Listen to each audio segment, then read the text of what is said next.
දෙවන සියවසේ අරුණෝදය. ලෝකය තවමත් යන්ත්‍රවල රළු හඬට අවදි වී තිබුණේ නෑ. ඒ සංසුන් ස්වයං පෝෂිත ගමක සුන්දර ආරම්භයක්. එදා මිනිසාගේ ජීවිත බැඳී තිබුණේ සොබාදහම සමඟයි. සෑම නිවසක්ම සෑම පවුලක්ම තමන්ට අවශ්‍ය දේ තමන්ම නිපදවා ගත් යුගයක්. කුඹුරේ වැඩ අවසන් කළ ගැමියා ඉන්පසු තම නිවසේ ආලින්දයක වාඩි වී තමන්ට උරුම වූ අත්කම් කලාවක නිරත වුණා. එය හුදෙක් රැකියාවක් නොව ජීවන රටාවක්.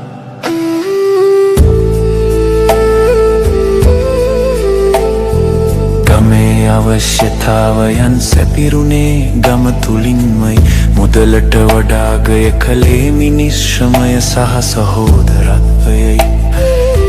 වැඩකට පලකට උදව් කරමින් නිපදවන භාණ්ඩ එකිනෙක අතර හුවමාරු කරගනිමින් ඔවුන් ගොඩ නැගුවේ භාණ්ඩ හුවමාරු ආර්ථිකයක්. ඒ සරල හුවමාරුව තුල වංචාවක් හෝ තරගයක් තිබුණේ නැහැ. සෑම නිර්මාණයක් පිටුපසම ශිල්පියෙකුගේ ආත්මයක් තිබුණා. ඔහු වෙස් මුහුණක් කැපුවේ හෝරෙන් දක්වියුවේ හදිසියකින් නොවෙයි. තමන්ගේම දෑතින් තමන්ගේම කාලය වැය කරමින් සෑම අඟලක්ම නිම කළේ මහත් වූ සෙනෙහසකින් සහ භක්තියකින්. කාර්යක්ෂමතාවයට වඩා එහි වටිනාකම වූයේ එහි ඇති අනන්‍යතාවයයි. දහඩිය සුවඳ මැදින් ගලා ගිය ඒ නිදහස් යුගය නුදුරේදීම රළු යකඩ සූත්‍රවලට යටවීමට නියමිතව තිබුණා.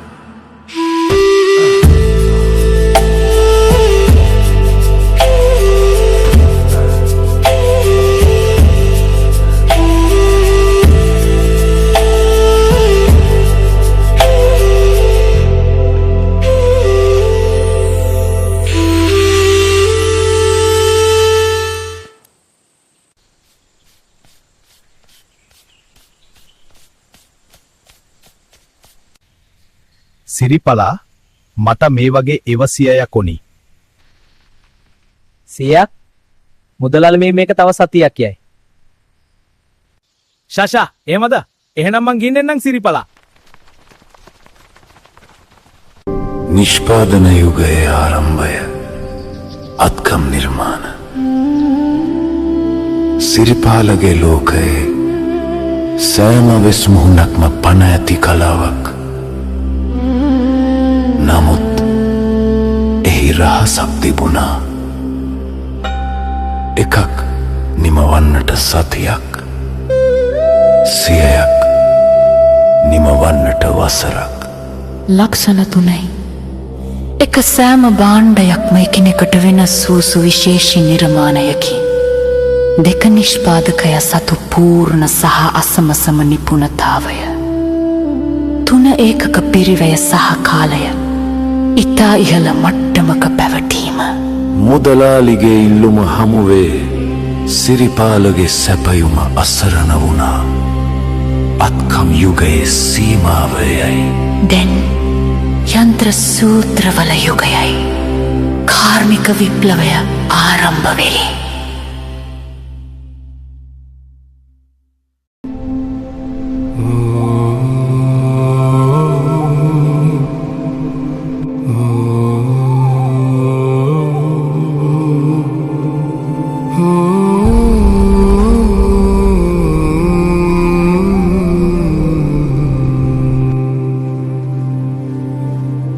ලෝකය වෙනස් වූයේ හිටි හැටිය නොවේ.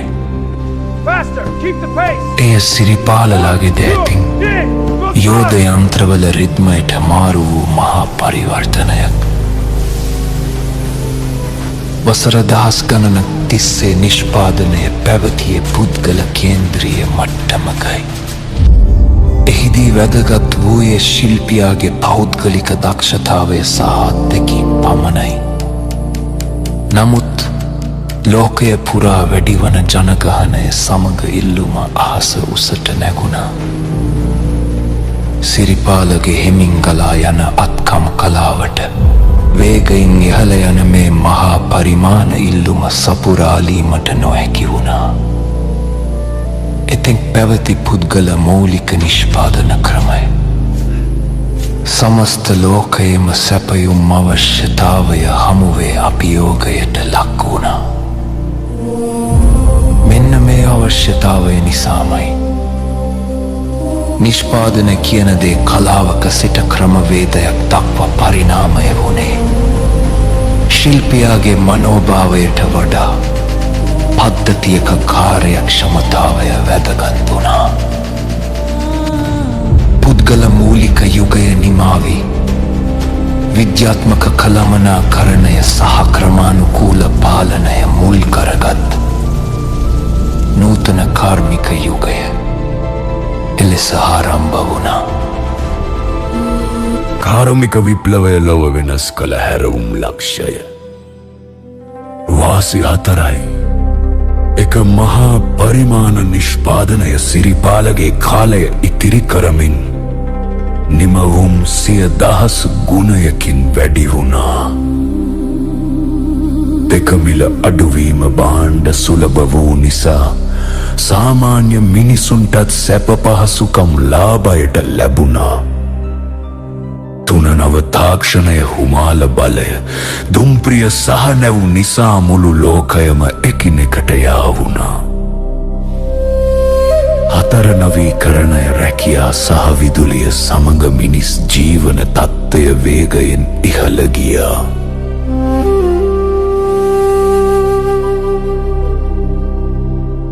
නමුත් මෙහි අඳුරු පැත්ත එක දැඩි සූරාකෑම දරුවන් පවා පැය 14ක් රළු යන්ත්‍ර අතර හිරවී වැඩ කළා. දෙක පරිසර දූෂණය නගර මුඩුක්කු බවට පත්වී සොබාදහම කොන්ක්‍රීට් වලට යට වුණා. 3 එකාකාරී බව අත්කම් කලාව මැකී ගොස් සෑම භාණ්ඩයක්ම පණ නැති අච්චුවක් වුණා. 4 යාන්ත්‍රික මිනිසා මිනිස් මනසත් යන්ත්‍රයම තවත් එක කොටසක් බවට පත් වුණා. විප්ලවයේ දෙපැත්තයයි.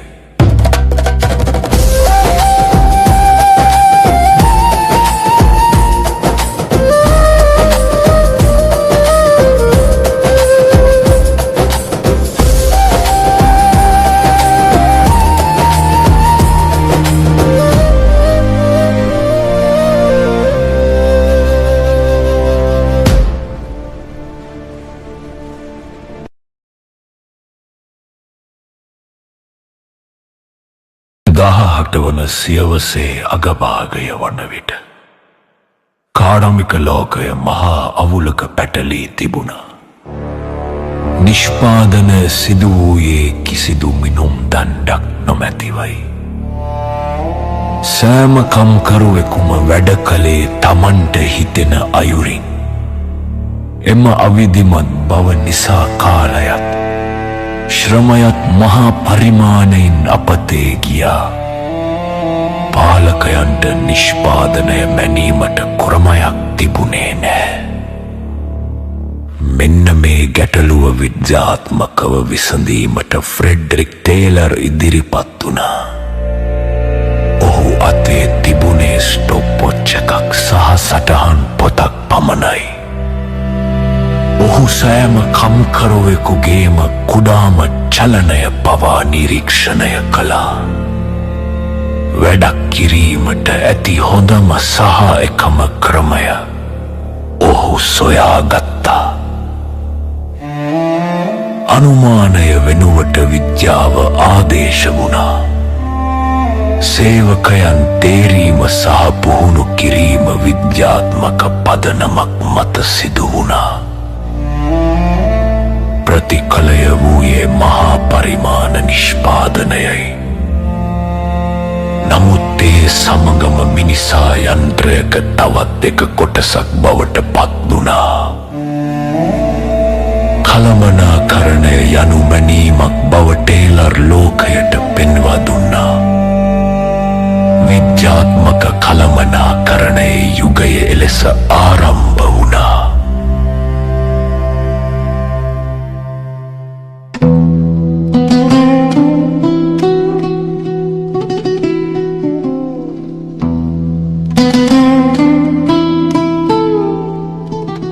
ෆ්‍රෙඩරික් ටේලර් යන්ත්‍රය සහ වැඩේ කාර්යක්ෂම කළා. නමුත් ඌට ආයතනයේ සමස්ත පාලනය අමතක වුණා. හේතුව පැහැදිලි. වැඩේ දියුණු වුවත් ආයතනය පාලනය කිරීමට ක්‍රමවේදයක් තිබුණේ නැහැ. මෙන්න මේ හිඩැස පිරවීමට හෙන්රි ෆායෝල් ඉදිරිපත් වුණා. ඔහු කළමනාකරණය දෙස බැලුවේ කම්කරුවාගේ සිට නොව කළමනාකරුගේ සිටයි. ඔහු කළමනාකරණය ප්‍රධාන කාර්යයන් 5කට බෙදා දැක්වුවා. සැලසුම් කිරීම, සංවිධානය කිරීම, අනදීම, සම්බන්ධීකරණය සහ පාලනය. මේ ඕනෑම ආයතනයකට පොදු වූ මූලධර්ම සමුදායක් වුණා. වැඩේ විද්‍යාත්මක කිරීමට වඩා ආයතනය පරිපාලනය කිරීමේ වැදගත්කම ෆායෝල් ලෝකයට පෙන්වා දුන්නා. පාලකයා මූලික යුගයේ දෙවන දෙවන්ත පියවරයි. හේතුව ටේලර්ගේ අඩුවයි ඵලයි. ෆායෝල්ගේ පරිපාලන විද්‍යාවයි.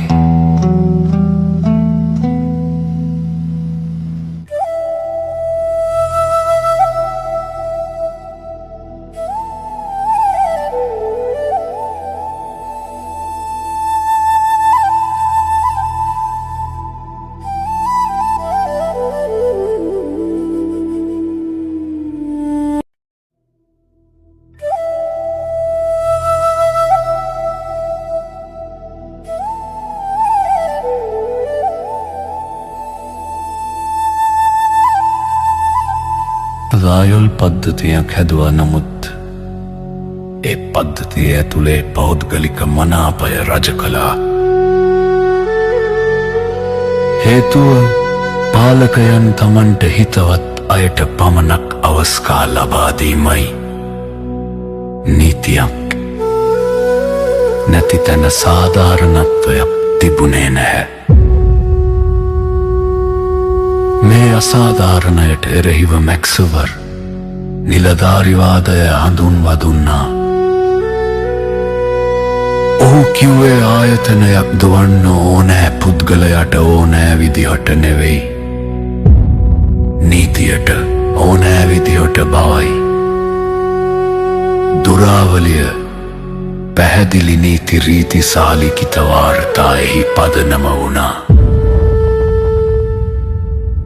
මෙතැන් සිට සුදුසුකම් ඇති අයට පමණක් අවස්ථා ලැබුණා. ආයතනය පුද්ගලික දේපලක් නොව නීතිමය ව්‍යෝයක් බවට පත් වුණා. බටහිර කළමනාකරණයේ යකඩ රාමුව නිර්මාණය වූයේ එලෙසයි. හේතුව පාලකයාගේ අත්තනෝමතිකත්වයයි, පල වෙබර්ගේ නිලධාරිවාදයයි.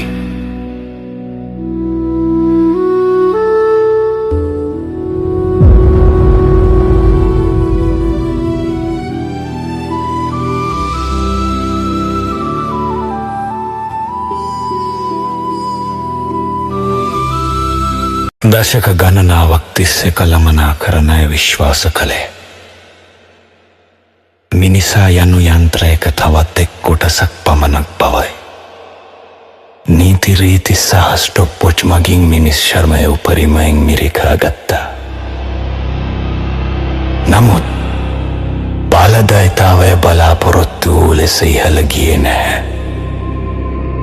කම්කරුවන් සිටියේ අසන්තුෂ්ටියෙන් ඔවුන්ට හුස්ම ගැනීමට ඉඩක් තිබුණේ නැහැ. මෙම ගැටලුව විමසා බැලීමට එල්ටන් මායෝ හෝ තෝරන් කර්මාන්ත ශාලාවට පැමිණිය. ඔහු මුලින්ම කළේ වැඩබිමේ ආලෝකය වෙනස් කරමින් පරීක්ෂණ පැවැත්වීමයි. එහිදී ඔහු පුදුම සහගත දෙයක් සොයාගත්තා. ආලෝකය වැඩි කලත් අඩු කලත් සේවකයන්ගේ නිස්පාදනය ඉහළ ගියා. හේතුව ආලෝකය නොවෙයි, තමන් දෙස කවුරුන් හෝ සොයා බලනවා සහ සැලකිල්ලක් දක්වනවා යන හැඟීමයි. මිනිසා යනු ආර්ථික සත්වයෙක් පමණක් නොව, ඔහු සමාජීය සත්වයෙක් බව ලෝකය තේරුම් ගත්තා. දැන් පාලකයා යනු නියෝග දෙන්නෙකු පමණක් නොවෙයි, ඔහු සේවකයාට සවන් දෙන්නෙකු විය යුතුයි. කණ්ඩායම් හැඟීම සහ මානව සබඳතා කළමනාකරණයේ නව ජීවය බවට පත් වුණා.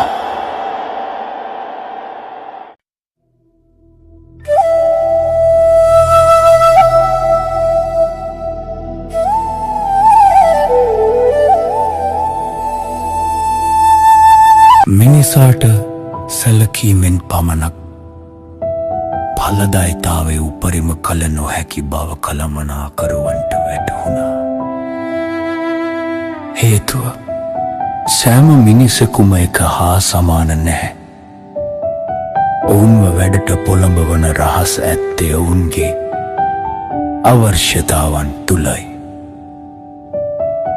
ඒබ්‍රහම් මැස්ලෝ පෙන්වා දුන්නේ මිනිසාගේ අවශ්‍යතා පිරමීඩයක් වැනි බවයි. ආහාර සහ ආරක්ෂාවේ සිට ආත්ම අභිමානය සහ ස්වයං සාක්ෂාත්කරණය දක්වා මෙම අවශ්‍යතා පියවරෙන් පියවර ඉහළට ගමන් කරනවා. ඩග්ලස් මැක්ග්‍රෙගර් ලෝකයට නව දැක්මක් දුන්නා. මිනිසා වැඩට අකමැති යයි සිතන තියරියක් සහ මිනිසා සහජයෙන්ම වැඩට ලැබී බව පවසන තියරි වයිහරා පාලකයාගේ චින්තනය වෙනස් විය යුතු බව ඔහු පැවසුවා.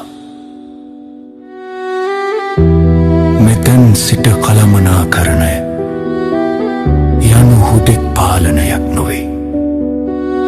එය මිනිස් මනස තේරුම්ගෙන ඔවුන්ව දිරිමත් කිරීමේ කලාවක් වුණා. බටහිර කළමනාකරණ චින්තනයේ මනුෂ්‍යත්වය උපරිමයට පැමිණිය එලෙසයි.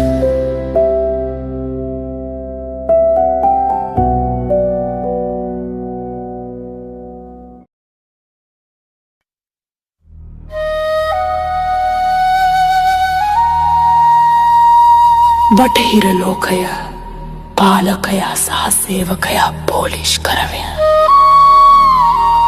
සිටින විට ජපානය ලෝකයට අලුත් පාඩමක් ඉගැන්වා. හේතුව පැහැදිලි. මහා පරිමාණ නිෂ්පාදනය තුළ සම්පත් මහා පරිමාණයෙන් අපතේ ගියා. කබඩා පිරී තිබුණත් ගුණාත්මක භාවය සහ කාර්යක්ෂමතාව ගිලිහි තිබුණා. ටොයෝටා සමාගමේ තායිචෝනෝ ලෝකයට පෙන්වා දුන්නේ වැදගත් වන්නේ පාලකයාගේ අනහෝ සේවකයාගේ මහන්සිය නොව ක්‍රියාවලිය බවයි. නිෂ්පාදනයක් ආරම්භයේ සිට අවසානය දක්වා කිසිදු බාධාවකින් තොරව ගලා යා යුතුයි. ඔවුන් මුඩා හෙවත් අපතේ යාම හඳුනාගත්තා. අවශ්‍ය වෙලාවට අවශ්‍ය ප්‍රමාණය පමණක් නිපදවන ජස්ටින් ටයිම් සංකල්පය ගෙනාවා. දැන් පාලකයා සහ සේවකයා යන දෙදෙනාම එකතු වී පොලිෂ් කරන්නේ තමන්ව නොව නිෂ්පාදන ක්‍රියාවලියයි. මේ කළමනාකරණයේ පෙවන මාවතයි ලීන් නිෂ්පාදන ක්‍රමය හරහා මුළු ලෝකයම කාර්යක්ෂමතාවයේ නව අරුතක් දුටුවා.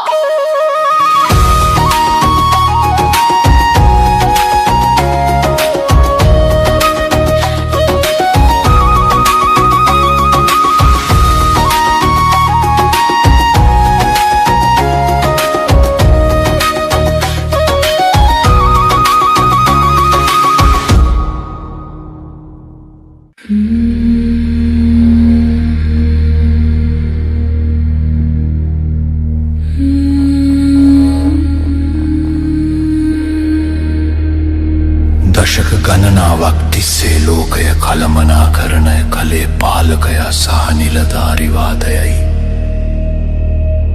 ටොයොටා ගෙනා ලීන් ක්‍රමය පවා බටහිර පාලන සැකිල්ලෙන් නිදහස්වීමට සමත් වුණේ නෑ.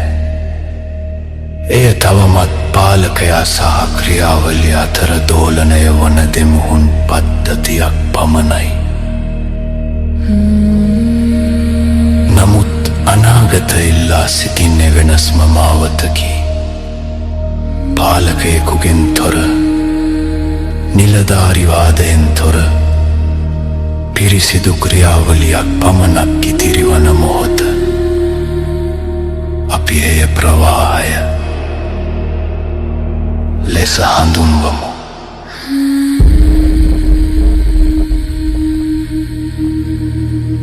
මෙම ප්‍රවාහය යනු ස්වභාව ධර්මයේ ජීවය තාක්ෂණය සමඟ බද්ධවීමයි. ගසක් පොළොවෙන් පෝෂණය ලබන්නා සේම මෙහි ඇත්තේ පිරිසිදු සරල බවයි. එය විධානයකින් තොරව ක්‍රියාත්මක වන ස්වයංක්‍රීය පද්ධතියකි. එහි ඇත්තේ අකාලික බවයි. වැරැද්ද දුටු සැනින් එය නිවැරදි වන සජීවී ගුණයකි. අරමුණ කෙරෙහිම ඔපනැන්වනු විද්‍යාව සහ මනුෂ්‍යත්වය ඉක්මවා ගිය මෙම සජීවී ක්‍රියාවලිය තුළ පාලකයා යනු යල් පැනගිය සංකල්පයකි. කෘතිම බුද්ධියෙහි ස්නායු පද්ධතිය වන අතර ස්වභාව ධර්මය නීතියෙහි ආත්මයයි. නින්සෝෂෙක් සන්ධි දශකයේදී ආතර් සීක්ලම් චන්ද්‍රිකා තාක්ෂණය ගැන සිහින මැව්වා සේම අද අප දකින්නේ අනාගතයේ දිනක යථාර්ථයක් වන ප්‍රවාහයේ කළමනාකරණය. මිනිසා පද්ධතියේ කොටස් කරුවකු මිස පාලකයෙකු නොවන යුගය.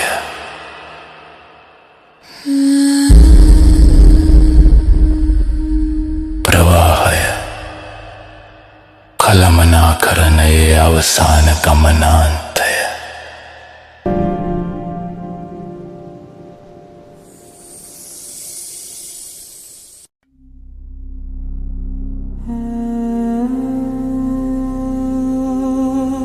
කළමනාකරණ ඉතිහාසය දෙස බලන විට අප දකින්නේ හේතු සහ බලයන්ගේ දාමයකි. මිනිසා යන්ත්‍රයක් කිරීමේ හේතුව නිසා පීඩනය සහ අකාර්යක්ෂමතාව නැමැති ඵලය අපට ලැබුණි.